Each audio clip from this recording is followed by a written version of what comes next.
Welcome to Left In, the show where two psychology and social theory nerds explore the blind spots, contradictions, and sometimes corrosive dynamics that inhabit and inhibit the modern American left. I'm Hyatt. And I'm Juniper, and we've both seen how these patterns and practices can result in ineffective or counterproductive strategies, leave us vulnerable to external forces, and even lead us to undermine and attack each other. In this moment of rising fascism, we think it's more vital than ever to search for and confront our own shortcomings, collectively, interpersonally, and individually. To successfully build a movement that's strong enough to fight, yet flexible enough to grow, so we can not just imagine a better world, but actually build it. Today, we're building on episode 2's analysis of right-wing psychology by turning our lens toward its moral framework. How does the right claim the moral high ground while shredding the social safety net, cutting taxes on the rich, and attacking the rights of women and trans people? What may appear as baffling inconsistencies is actually built on coherent moral logic, and we need to understand it before we can counter it.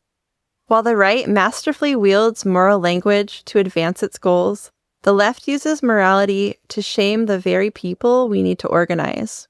Join us as we dig into the frameworks that shape our political battles through George Lakoff's book, Moral Politics. Hope you enjoy the show. And hit subscribe for new episodes every month. So I wanted to start with this question for you before we dive into George Lakoff's book on moral politics, and then ask you this again at the end to see how your thoughts on this have adapted. But the question is, how is morality used or not used by the right versus the left? I think that morality is used by both sides. The morals might be different and look different, and the way that they are maybe conceptualized or enforced, how you were supposed to live them out, maybe look different. I think that the left and the right are both very diverse in the morals that they have and also how they act on them or enforce them or whatever. I guess another angle I'll ask about is how do you think rhetoric on the left and right uses morality? It's hard for me to distinguish a little bit because I feel like both sides rely heavily on shame and, I guess for lack of a better term, as loaded as it is, virtue signaling. I think the right wouldn't call it virtue signaling. I think they still engage in the same kind of behavior, maybe moral purity kind of stuff.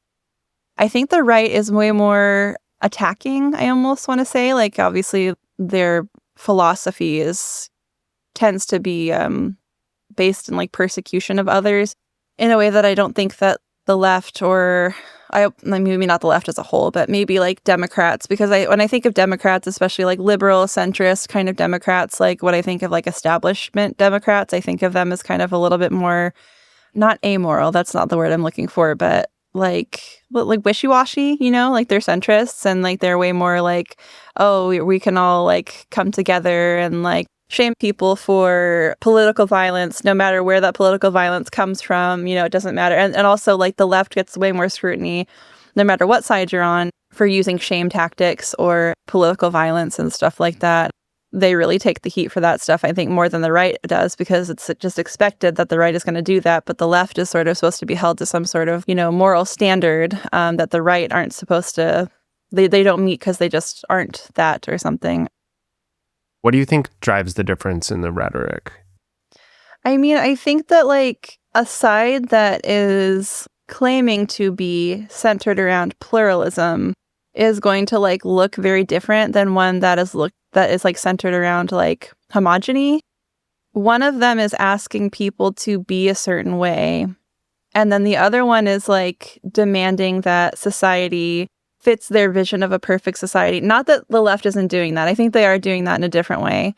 But I don't know, there's just inherent differences in those positions that I think would make it come across differently. It's on the left, there's this idea, I know we've talked about before about thinking we can convince people, people on the right are just ignorant liberals in waiting, or leftists in waiting or whatever. And same thing with leftists thinking liberals, thinking the same thing about liberals, that they're just more radical leftists in waiting kind of thing.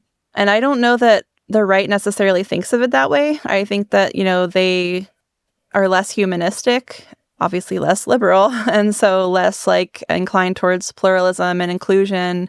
And that for that reason, they don't have to include everybody, like they don't have to come from that vantage point. Like they're coming from a position where like they want to kick people out of certain aspects of society.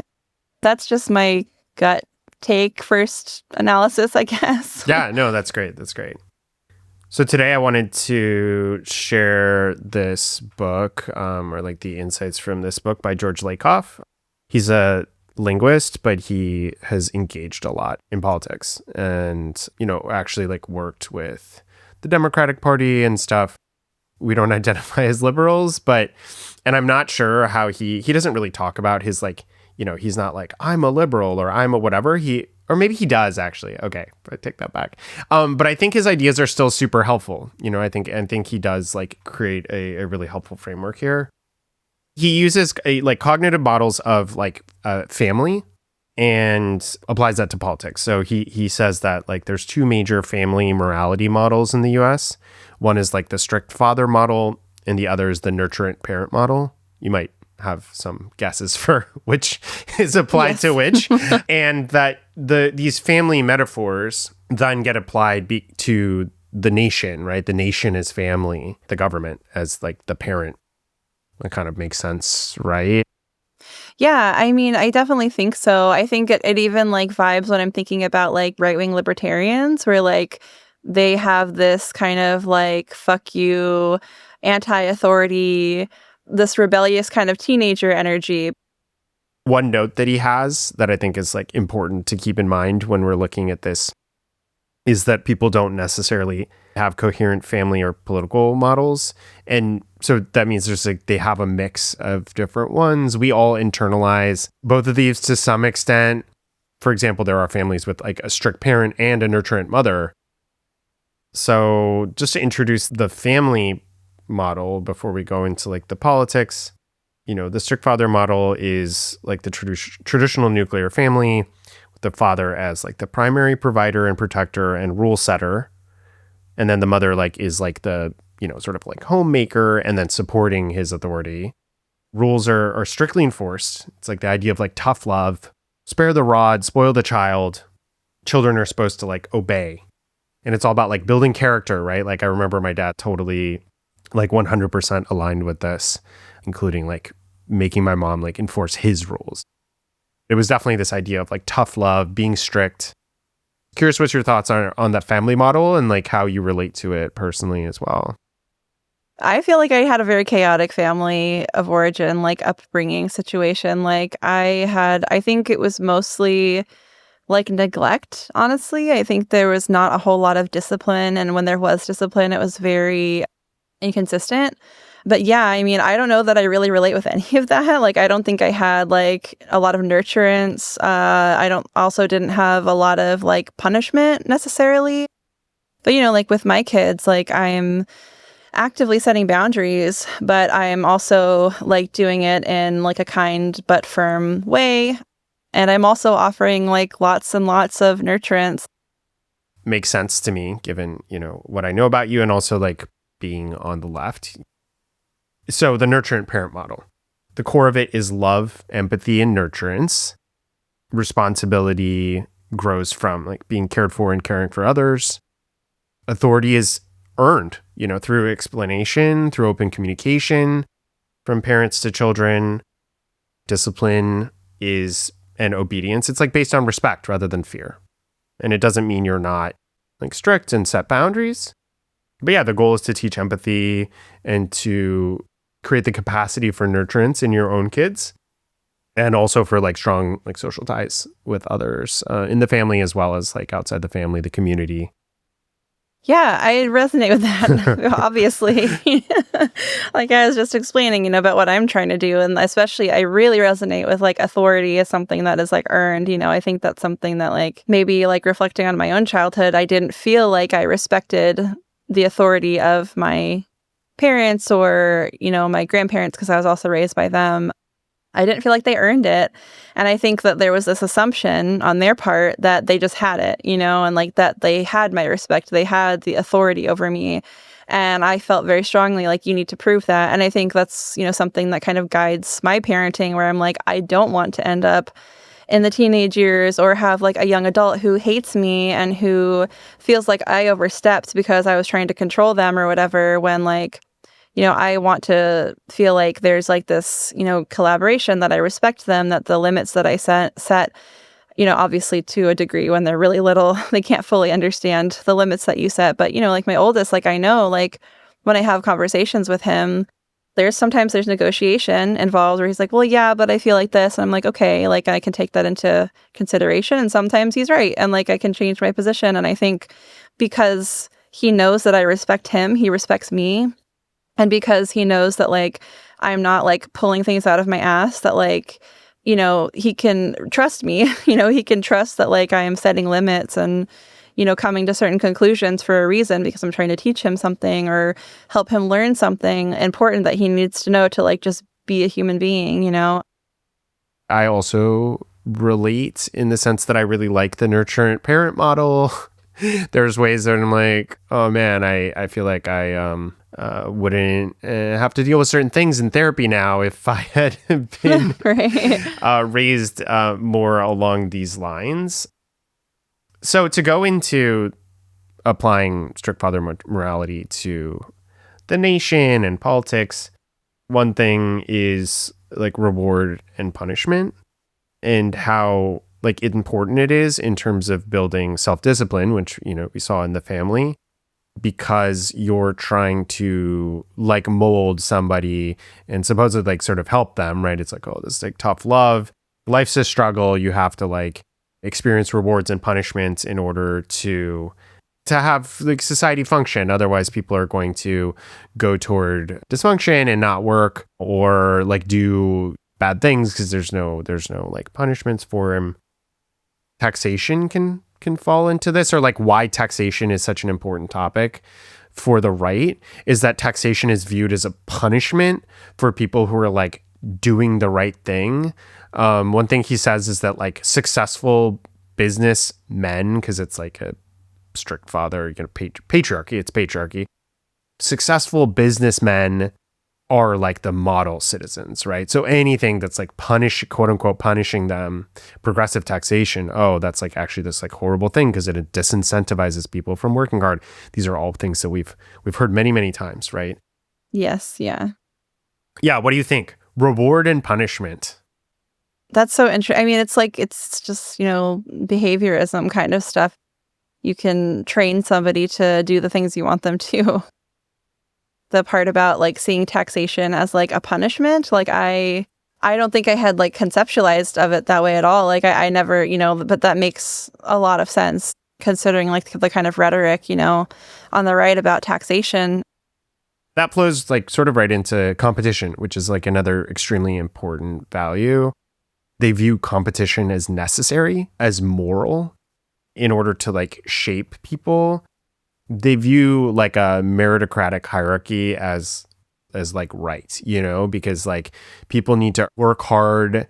If people build character and do the right thing, then they need to be rewarded, right? Going back to like reward and punishment. And so competition is like an important aspect of that. Like an example that he uses that might fit into that is like affirmative action is a way of sort of blocking competition. It's like this unfair, quote unquote, unfair advantage given to people that's like not meritocratic is sort of the framing on the right. But yeah, competition is necessary and moral, which sort of connects to like pursuing self-interest as being a good thing. I suppose like the greed is good quote from a movie, but I'm sure a lot of people actually believe that. And this idea that like competition in the pursuit of self-interest actually is good for everybody. Yeah, it's interesting. I just keep thinking about Bowen. Obviously I've read Family Evaluation recently. And like I knew this about Bowen, but getting to really see it was like something else. Like I knew that he was a conservative. I think it was surprising to me. And like, at the same time, like I know that like, Mr. Rogers was conservative. He was a Republican, like maybe given the time frame, like Bowen was active, through the 50s through the 90s when he was, working on family systems theory. And so maybe the context of conservatism was different then, but like you can see the spirit of it throughout family evaluations because it's very bootstraps. It's very, very like this idea that you promote dysfunction by over-functioning for people. And I think that they would see, social supports or like welfare or whatever as like a form of over-functioning maybe for others. And the way that they talk about differentiation, because, differentiation was originally in a Bowenian theory that, obviously I've talked about it in terms of David Schnarch, but that comes from Bowen.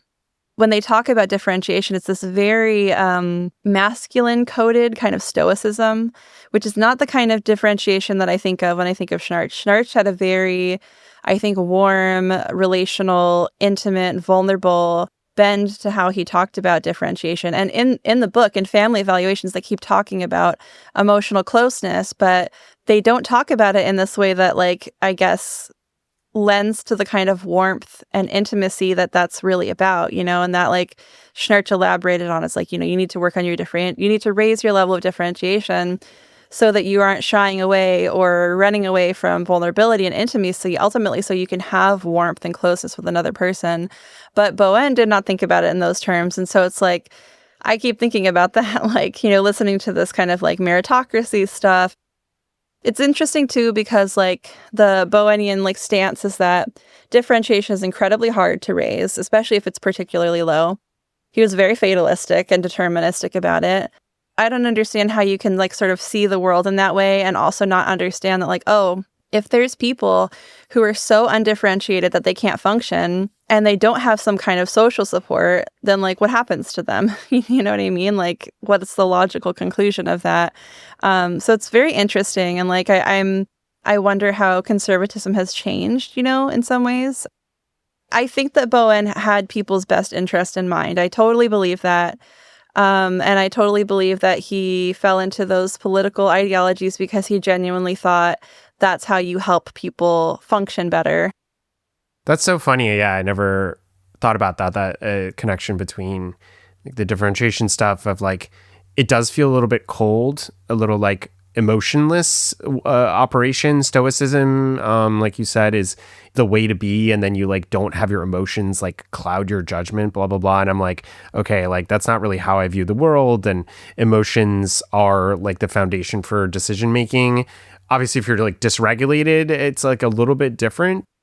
I think that's really interesting what you said about Bowen being conservative. And then even though he says you can't change your differentiation level, that then he's like, but we need to implement these policies to like help people change their differentiation, basically, where they like make them function better. And it's like, well, you just said they can't really do that. And then you're, so in a way, I think it fits into this principle here of moral order, which is another flow through of like strict father morality into politics.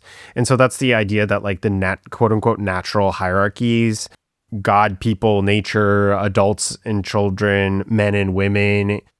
If you view like competition and meritocracy as a way to end up with these hierarchies that are supposed to be there, then it's no wonder you end up with like some very serious like racism and sexism and all this stuff, because you're like, well, look at how the world's turned out. There must be a fundamental reason why like white people are doing better in society than black people.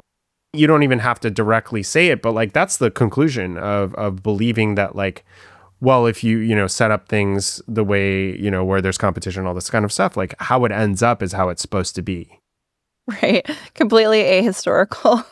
But yes, I if you don't look at history at all or don't understand like any of like, history or sociology or like how, these like historical structures like influence who actually gets to win, then like, and you're literally just looking around at the world around you, then like, yes, that makes sense. Yeah. And then if you like don't mind that white people set up structures to oppress Black people and other people of color. And you're like, well, that's because they were more powerful and more disciplined. You can just like pull that back. You can like make that like the first thing and then be like, well, then everything that follows is just part of the natural order of things.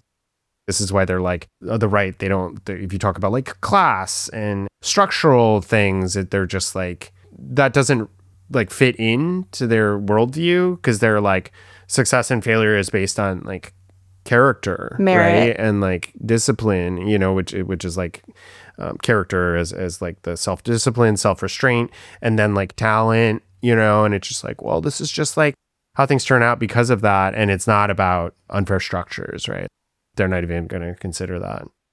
That makes a lot of sense. And that also feels like a little bit daunting, to think about just because it feels so gross, in a way. But at the same time, it's just like, it's how those people see the world. And how do you argue with something like that? Like, so white people invented, or they mass manufactured and utilized guns and warfare before other people got to them, or, were waging these unfair fights. And it's like, oh, well, life isn't fair. I can just hear that response, Not to mention there's other aspects of this morality.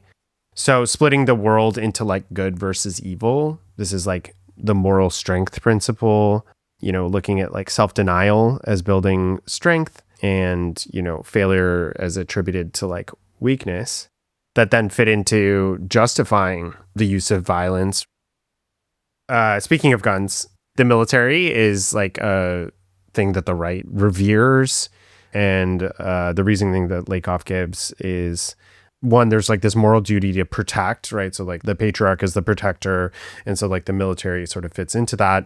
And then another thing is like the military embodies strict father morality in their culture, right? Like hierarchy, discipline.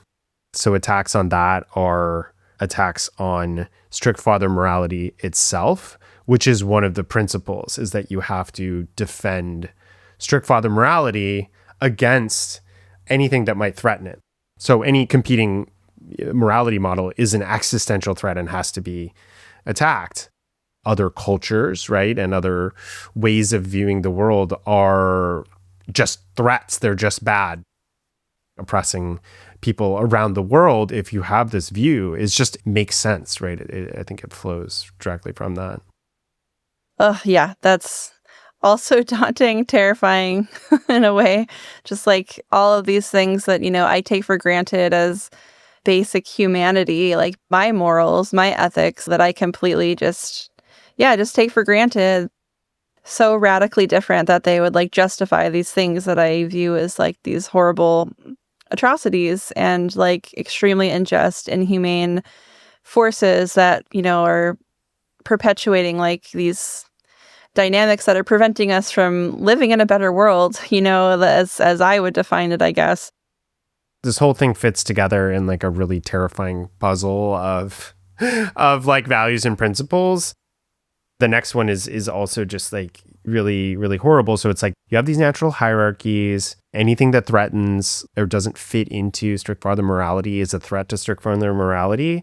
And so there's this idea of like boundaries around that. Deviance out of it is a threat. It also is doubly a threat, not just because it's violating it, but it also can lead others astray. That combined with, like you were talking about purity earlier, so that kind of plays in. That's another cognitive metaphors as Lakoff identifies and pulls in here as a way of like thinking about the world, sort of like boundaries and deviance, purity and wholeness, and how like you can think of decay, moral decay, right? And the idea of like spreading and all this leads to, trying to change people, trying to isolate or push people out, sort of separation from people that they view this way, as well as sort of like, the disease model, like it means like contact can spread this stuff, right? Sort of like. Well, it kind of does. Are you familiar with Pierre Bourdieu and like his theory of like heterodoxy, orthodoxy, all that stuff? No. he had this theory of like a doxa. And like, if you can imagine this, there's like a box with like a circle inside of it. And the circle is the realm of discourse. And on either side of it, outside of the circle, is heterodoxy and orthodoxy. And basically within the realm of discourse, that is the realm of what's acceptable. This is what we'll talk about. This is what we'll normalize. Once there's something that pops into the realm of discourse, that's it. It's in the realm of discourse. You can't squash it out. Even if you look at something like queer people, trans people entering the realm of public discourse, no longer being something that is hidden, that's not talked about, it's pushed to the margins, it's not acceptable, polite topics. It is in our public discourse, whether you like it or not. And in a way, that does kind of fit with this idea that it's a contagion, because once it's out there, you can't get it out. If your kid, you're sheltering them from a very young age, raising them in the church, avoiding any sort of contact with mainstream media, whatever.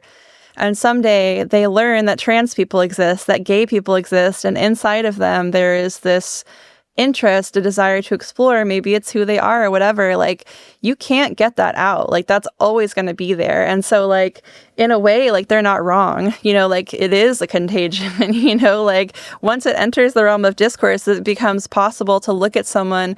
I remember, the first time that I realized that people could be gay, and like that awakened like my bisexual awakening. It changed my sense of what's possible and who I am, and like, not that I was sheltered from it. I was never necessarily sheltered from it, but like, it's interesting. Like, they're not wrong about it. Yeah, it's just they're framing it as like a disease, as something bad, versus like, okay, ideas spread, like ideas are neutral or right, exactly. Whatever. But totally, like trans rights is one of the examples that actually he highlighted gay rights, which makes sense because it was like the 90s. But like obviously in the current moment, right, like trans people, trans rights is a challenge to the strict family model, right? Like, traditional like gender roles and gender as a binary is like important to traditional gender roles. Cause like, what do you do with someone who doesn't fit in the binary? That doesn't make sense. Yep. Challenges everything. Yeah. And so like, and also like the quote unquote natural order is challenged. Queerness before this, and then trans people, trans rights now is like this incredible threat to them. And it's like, what the hell? Do you just like leave people alone? But when you put this in context of their framework, it's not good, but it makes so much sense. It's like, of course, this would be this like extreme challenge to everything. There's one more sort of principle here that I want to highlight before moving forward. The moral authority principle, these are all related, but I think that the important part that I wanted to highlight here is that the failure to punish people for a variety of things. I mean, it could be for deviance, could be for not being self-disciplined, whatever it might be, that the failure to punish them is in itself immoral. So you're adding that layer where it's not just like, oh, this is the right thing to do, but it's like, it's immoral not to punish them.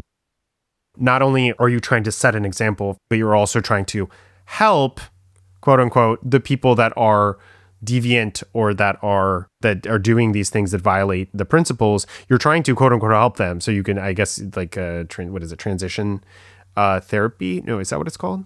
Conversion therapy. Yeah, so like things like conversion therapy, or obviously like criminal punishment, harsh punishment, where it's like, oh, like this punishment's not working, we need to like make it more harsher and stuff. So yeah, like the idea that sort of like mercy is immoral or something. I feel like it's such a like central Christian theme of Christianity that, Christians love to talk about the Old Testament God being, like a cruel, like punishing God.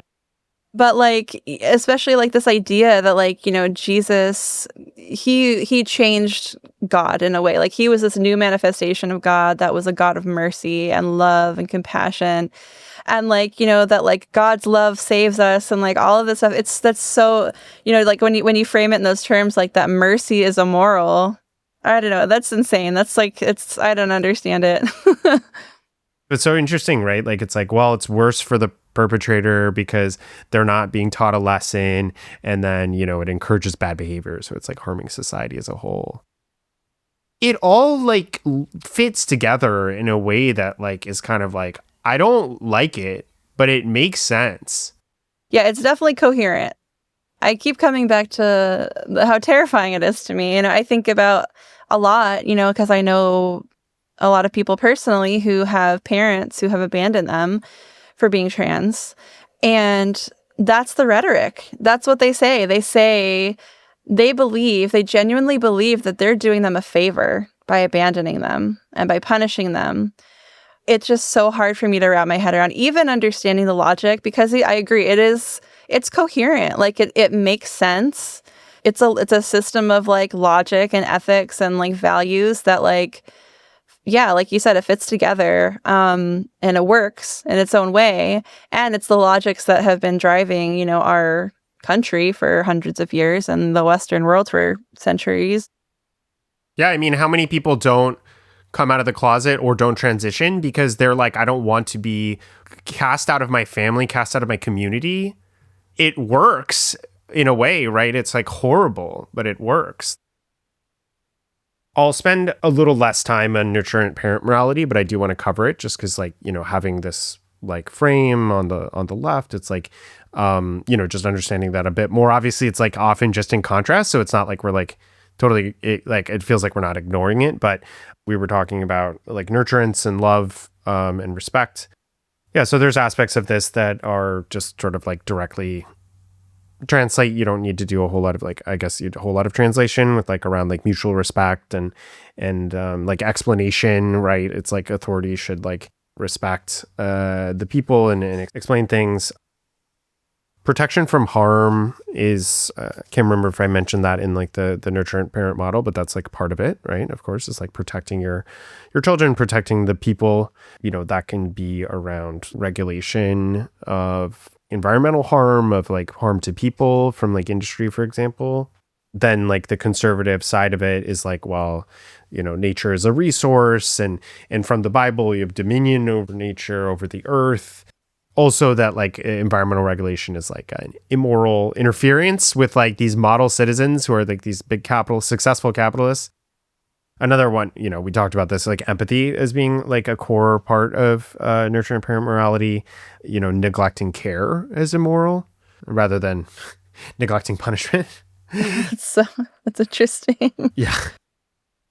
So one thing that we didn't talk about yet is like social programs, right? Which is like a big one for both the left and the right in terms of government. People on the left, including sort of like liberal and to the left, believe, at least to some extent for liberals, in like a moral obligation to care for those in need in society. Whereas conservatives, like based on, what we talked about already, like unsurprisingly viewed as like immorally coddling people, like incentivizing them not to build self-discipline and become, quote unquote, better people according to their principles. Unearned rewards, like weakening discipline and incentivizing people to slack off. Yeah, I mean, that kind of goes back to the Bourdieu stuff, like I think that was sort of the attitude that like he saw these like social support kind of things as like something that lowers people's differentiation. It like, I guess in that sort of framework of the conservative mindset that like it enables people to not function, to not build their character, to not, function as separate individuals or whatever. Whereas like, I think from my point of view, like I see like social supports as like a way of like, it's a redistribution of resources that have been like unjustly like distributed to favor some people over others. I'd love to return to the questions that I asked you at the beginning, and then also just like talk, about like what do we on the left want to do about this if we're incorporating these frameworks into our way of thinking. I'm curious how like this ultimately fits in or doesn't fit into the way you see the world. How is morality used by the right and the left? This strict father model, like we were saying, it feels coherent and it maps like very, very well onto like the conservatism we know in the United States. And it makes like a ton of sense. And I think where I kind of get a little bit hung up is that there are large swaths of people that we're talking about. And like ultimately, there's gonna be variables, like when it comes down to how individuals, as individual people or individual families, like, implement these ideas or how they interpret them or like how these actually get like operationalized. I'm like, I think outside of that, I think this like tracks really, really well as like a model for like understanding how the right versus the left like uses morality or how they're situated within their own morality and how that influences their politics. Yeah, it tracks. For me, in terms of sort of like the rhetoric or framing, it seems like maybe the right is good at using their strict father morality as a unifying force. So say like even though like there's a lot of like white people on welfare, they paint this like racist stereotype of people who, abuse the welfare system, supposedly. And that brings these people who are like on, on social programs themselves, but identify as conservative into the fold in a way that doesn't vilify them, doesn't shame them. I feel like maybe they're good at framing things in a way that like brings people together under these like principles rather than like saying like you're violating these principles or something. So in terms of like the left, one thought that I had was that the left uses morality to shame its opponents, even if those quote unquote like opponents like include people that you want to organize as the left. Yeah, I don't know. I like see perhaps like better approaches being not to not address those things, right? I think that's like incredibly important, but to address them in ways that bring people into being like, yeah, you need to do better here, but not being like, you're bad, but like, we stand for this. We stand for these positive things. We stand for, treating people with dignity and like framing it in these moral ways that people can be like, yeah, actually, I do align with that, and not being like, you're being racist, you're a bad person. And then like, what are they're gonna like be like, oh my God, you're right, let me like support you now. I don't know, it's like a little bit hard. Right. How can you believe every human has inherent worth and yet you're like canceling people and you're doing all this crazy shit to people and whatever? And like, obviously I have a lot of nuance around that topic, but I think the point stands. It's like, how can we unite around this belief that every human has a right to dignity and yet not treat each other as if we have a right to dignity? It's just like, that's our hypocrisy, that like we can point to the hypocrisy of liberals. We can point to the hypocrisy of like Republicans or conservatives, and there's plenty there. But we have so much hypocrisy on our side too, that like we don't know how to treat each other with dignity. And I think like, maybe people would argue like, oh, the reason why we punish people, or we're not punishing people actually, where there's just consequences. And like, the reason why we do this is because we need to create a safe space for people who haven't been treated with dignity. And it's like, well, yes, but it's like, well, first of all, that's not a winning tactic at all. Like, that is not how you win hearts. That's not how you win minds. And like, as much as like I have waffled on the idea of left unity and like, populism and stuff like that, or the idea that we need to appeal to like broad swaths of people, it's like, I don't know how I feel about all of that necessarily. I don't think I've come to a coherent political stance myself on that.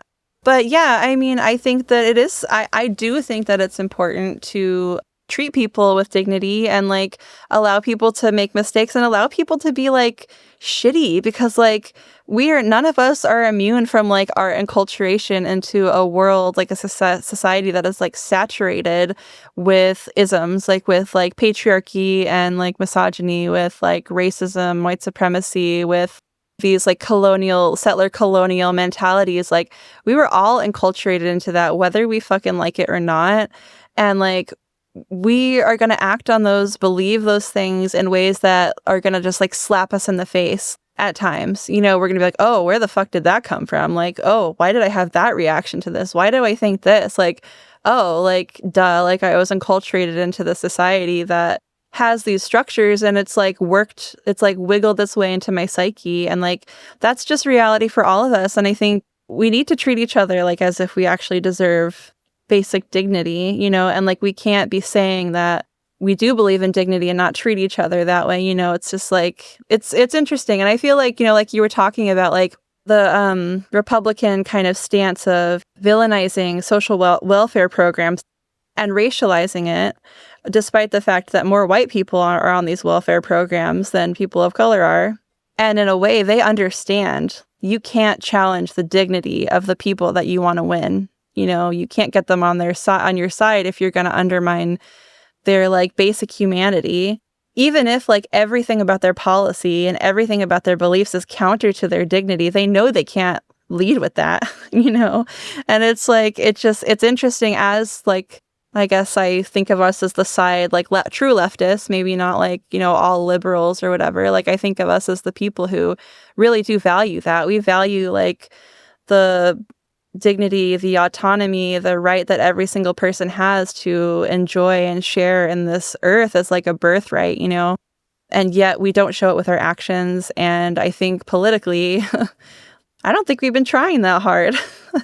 You know, I really don't. I don't think we have been trying that hard.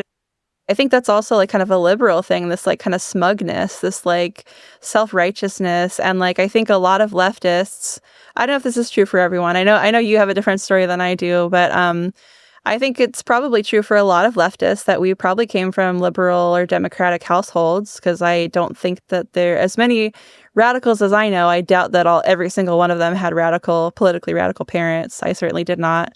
But I did have like liberal kind of Democrat parents. And I think we kind of take that self-righteousness and that smugness. Yeah, I guess for me, like, it's more of a strategic argument. And in terms of building like populist mass movements to take power, like, I just don't see any other way to do it. I like the idea of espousing these sort of moral principles and these visions of dignity and respect and taking care of each other and, you know, affordability, whatever it might be, while, you know, not shying away from talking, like Zohran Mamdani, like not shying away from talking about like trans rights. And I mean, he like literally talked about like, you know, Israel and Palestine, which is like pretty wild, but doing it in a way that is not attacking people. Like, he wasn't like talking about the people who believe in Israel, quote unquote, right to exist, but like right to continue being an apartheid state, right? And he wasn't like attacking the people who hold that view currently, but saying that this is my belief. I like the approach of being like, here's these morals that we agree on broadly. Here's how they apply to like this population that is being oppressed. I'm not going to then attack the people who are like maybe currently holding these beliefs that I think are wrong, but like inviting them into like a new framing of this. Conservatives are good at using family and morality and taking that, even the term moral, as like a thing that they hold on the right. And then like grabbing, you know, like those big words like freedom and liberty. So the right does a good job. I mean, it's literally built into their morality system of defending their morality system. The left, or the nurturant parent model, with this idea of like nurturance and empathy and stuff, is maybe a little weaker at defending itself against what is an existential threat, right? If they cast other morality models, other people, whatever, as an existential threat to their model and themselves, then unfortunately that means that they are an existential threat to everybody, right? It's hard because it's like we're not seeing the threat, I guess, but this idea of like protecting the moral model. That's interesting to think about it. That's something I think I am going to have to stew on a little bit more. Like, what would that look like necessarily, you know, to defend these morals in a way that isn't engaging in the same kind of attacking rhetoric, or that would be like alienating, you know? Like, I think that's the thing that the right has on their side, is that they can be alienating because they're literally trying to do that. You know, it doesn't fucking matter because there's people they want out of the picture and they can do that all they want. But we don't want that. We want to bring people in. And that's the struggle. It's a struggle to find like a kind of framework for protecting those morals that doesn't, you know, engage in that kind of, I guess, rhetoric. I think, you know, for me, I know we've discussed this before about, you know, the Mamdani kind of strategy. It's like there's a way of like deflecting almost. It's like you don't give airtime to the distractions. You don't give airtime to the bullshit. People are aware that language and consensus is how we create reality. And I think we can leverage that to a degree where it's like we use the language that we focus on. We decide what is our integrity collectively, and we focus on that. And we don't give airtime to the bullshit, to like the battles, to like the power struggles, to the what ifs, to the blah, blah, blah, like whatever. And I think, again, like going back to Mamdani as an example, like he is so excellent at that. And like whether or not you are pro, like, official government, state kind of politicians or politics, that's a winning strategy, no matter where you are. If you're a grassroots activist and you are caught up in a bunch of fucking bullshit, because that's what it is. It's like politics. It happens at the grassroots level too. There's always politics. It's power struggle. That's what it is.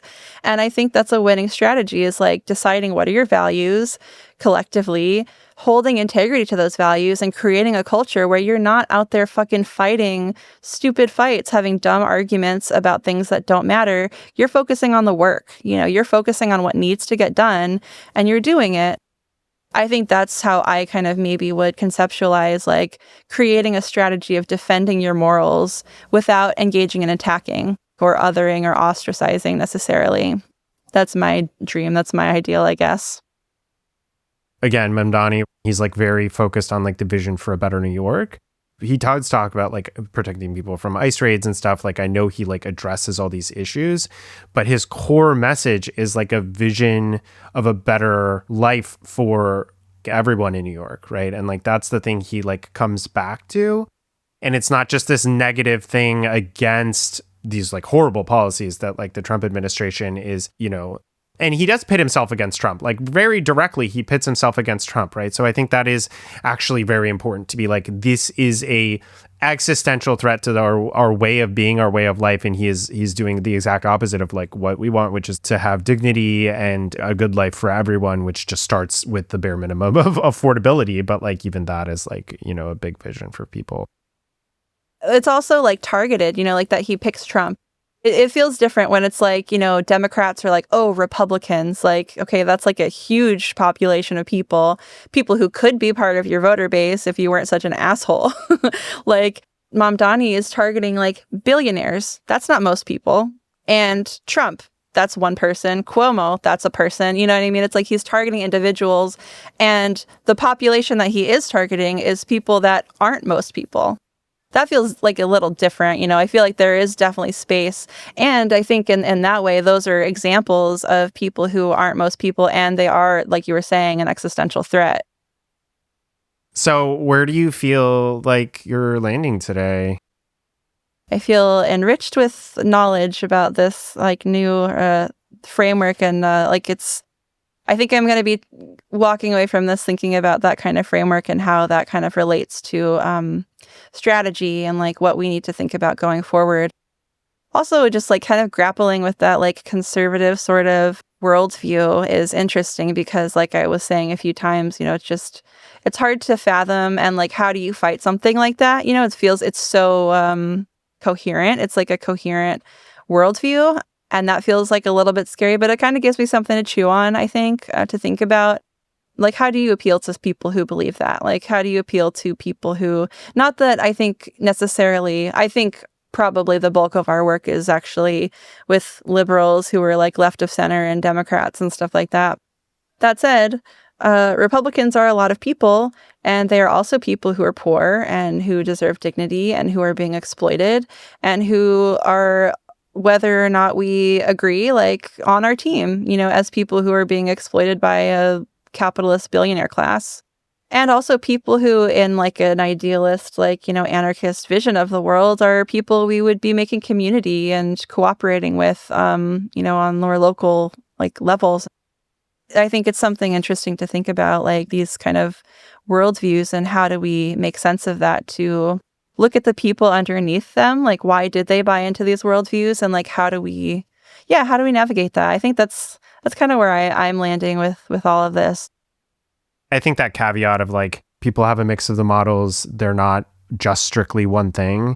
That's why they're landing on this side of it. How do you frame things differently and tap into things that exist in most people? How do you, like you said, win over people? Yeah, lots to think about. Well, that's it for episode 3.